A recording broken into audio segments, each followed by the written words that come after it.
नमस्कार दोस्तों, आप देख रहे हैं करंट न्यूज़ और मैं हूं आपके साथ साक्षी।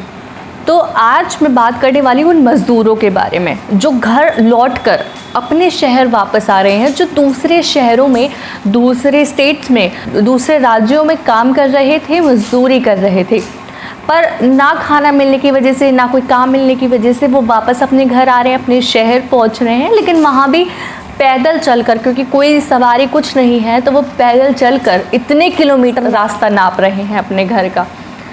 आप देख ही रहे हैं कि किस तरह से वो अपने घर जा रहे हैं। ना वो उन्हें कई कई दिन खाना नसीब हो रहा है, कुछ नहीं खा पा रहे हैं, ना कुछ काम है, कुछ भी नहीं है। लेकिन इसकी वजह से कंपनियों को भी लॉस हो रहे हैं, कंपनियों में भी घाटा आ रहा है। अब जब कुछ कंपनियां खुलने लगी हैं, चलने लगी है, उस टाइम तो कोई मज़दूर है नहीं, और इतनी आसानी से 4-5 महीने तक कोई मज़दूर वापस आने वाला भी नहीं है। इसके लिए जो भी मज़दूर, जितने भी वहाँ पे मज़दूर बचे हैं, वो काम कर रहे हैं। अब कंपनी को काम कराने के लिए थोड़ा समय भी ज़्यादा देना पड़ेगा, ज़्यादा काम कराना पड़ेगा, तो उसके लिए तनख्वाह भी उन्हें ज़्यादा देनी पड़ेगी। अब मुसीबत तो मज़दूरों पर बहुत आई हुई है, पर क्या करें, किसी तरह से तो उन्हें कमा कर खाना है, क्योंकि अब उन्हें अपनी ज़रूरत पूरी करनी है। इस तरह से कंपनी को भी घाटा हो रहा है और कंपनी का लॉस हो रहा है, तो कंपनी को भी अपना देखना पड़ रहा है किस तरह से वो अपनी उनकी प्रतिशत, कितने प्रतिशत बढ़ रही है, फीसदी कितनी कम हो रही है, ये हम आपको बताने वाले हैं।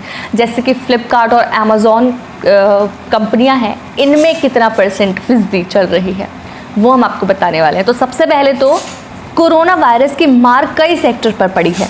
पहले कई कंपनियां लॉकडाउन के चलते बंद रखी गई थी, लेकिन अब प्रोडक्शन को जब शुरू करने की अनुमति मिल गई है, तो कंपनी को नई मुश्किल का सामना करना पड़ रहा है। ये मुश्किल है श्रमिकों की कमी। अंग्रेजी के बिजनेस अखबार इकोनॉमिक टाइम्स में भी छपी एक खबर के मुताबिक उन्होंने भी खबर छापी, जिसमें कि उन्होंने मजदूरों की बात कही है कि उनकी इतनी कमी हो रही है। उनके मुताबिक जो खबर थी उसमें भी यही था कि कंज्यूमर गुड्स, कंस्ट्रक्शन और ई कॉमर्स सेक्टर्स की कंपनियों के पास श्रमिकों की कमी साफ दिखाई दे रही है। बड़े मैन्युफैक्चरिंग सेक्टर्स में भी कामकाज शुरू होने पर ऐसी समस्याओं का सामना करना होगा। 15 से 20% तक मेहनता बढ़ेगा। CREDAI नेशनल के प्रेसिडेंट सतीश मागर का कहना है कि श्रमिकों को अधिक पैसे देकर रोकने की कोशिश भी की जा रही है, लेकिन इतना अधिक डर है कि मजदूर रुकने के लिए मान ही नहीं रहे। उन्होंने कहा कि मजदूरों की कमी होने के चलते मेहनताना 15 से 20% तक बढ़ेगा, जिससे मजदूर रुक जाएं, जिससे मज़दूर आए, थोड़ा काम करें। लेकिन मज़दूर कहाँ से मिलेंगे, क्योंकि मज़दूर तो सारे अपने घर जा चुके हैं, कोई मज़दूर नहीं है अपने अपने राज्यों में, क्योंकि दूसरे राज्यों में वो मज़दूर फंसे हुए थे। क्या पता उन्हें कोई दिक्कत आ जाए।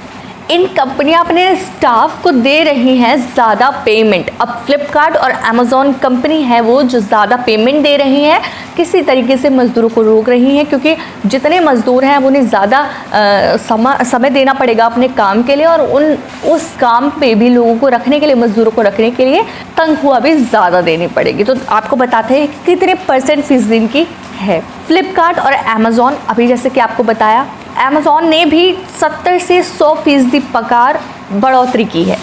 वहीं ग्रोफर्स का भी कहना है कि वह स्टाफ को 25 से 50% ज़्यादा पेमेंट कर रही है। लॉकडाउन के दौरान ऑनलाइन ग्रोसरी बेचने वाली कंपनियों ने अपना कारोबार बढ़ा लिया है, लेकिन फ्लिपकार्ट और अमेज़ॉन की ग्रोथ अभी शायद वैसी ही रहे। वहीं इस वजह से शायद बड़ी मार्केट प्लेस अपने ग्राउंड वर्कफोर्स की संख्या ना बढ़ाए। पिछले 2 सालों से बड़ी मार्केट प्लेस अपने ग्राउंड वर्कफोर्स में 40% की बढ़ोतरी कर रही थी। वहीं कंप्यूटर कंपनियों का भी कहना है कि उनकी लागत 15 से 20% तक बढ़ोतरी हुई है, खासकर ट्रांसपोर्ट डिपार्टमेंट में। इसकी वजह से ड्राइवरों और लॉन्ड्रों की कमी है। कंपनियों के अधिकारियों का कहना है कि स्टाफ की कमी होने के चलते कारखानों में ओवरटाइम कर रहे वर्कर्स को ज़्यादा भुगतान करना पड़ रहा है, क्योंकि जो मज़दूर हैं वो ओवरटाइम काम कर रहे हैं और ओवरटाइम के हिसाब से उनको तनख्वाह भी देनी पड़ रही है, जिसकी वजह से सीधे सीधे लॉस कंपनी को ही हो रहा है, और इस वजह से स्थिति अब और ख़राब हो रही है। पार्ले प्रोडक्ट्स के senior category head B Krishna Rao ने इकोनॉमिक टाइम्स को बताया, पार्ले प्रोडक्ट्स के senior category head Krishna Rao ने फिलहाल अधिकतर मजदूरों के अपने राज्यों से जल्द लौटने की उम्मीद नहीं है कि वो अपने राज्यों से जल्द वापस आएंगे। ऐसी कोई उम्मीद नहीं है। हमें अपने कारखानों को चलाने के लिए और सप्लाई चेन बनाए रखने के लिए अतिरिक्त लागत उठानी होगी, लेकिन इनसे मार्जिन घट गया है। इनसे कंपनियों का भी बहुत घाटा हो रहा है। पर मजदूर भी क्या करें, उन पर इतनी बड़ी मुसीबत आन पड़ी है कि वो किस तरह से अपने घर लौट रहे हैं। उन पर भी न काम करने की कोई जगह, न रहने की कोई जगह है। जब कंपनी नहीं चलेंगे तो वो कहाँ रहेंगे और वो क्या खाएंगे, इसलिए वो अपने घर वापस चले गए हैं। पर वो इतनी जल्दी वापस नहीं आएंगे, तो कंपनी को जो वहाँ मजदूर हैं उन्हीं से काम कराकर उन्हें ओवर टाइम की तनख्वाह देकर काम चलाना पड़ेगा, चाहे उनका कितना घाटा हो रहा हो। पर आपको पता ही है कितनी उन्होंने फीसदी बढ़ा चुके हैं। ऐसी और खबरों के लिए देखते रहिए करेंट न्यूज़ और लाइक कीजिए, शेयर कीजिए, सब्सक्राइब कीजिए।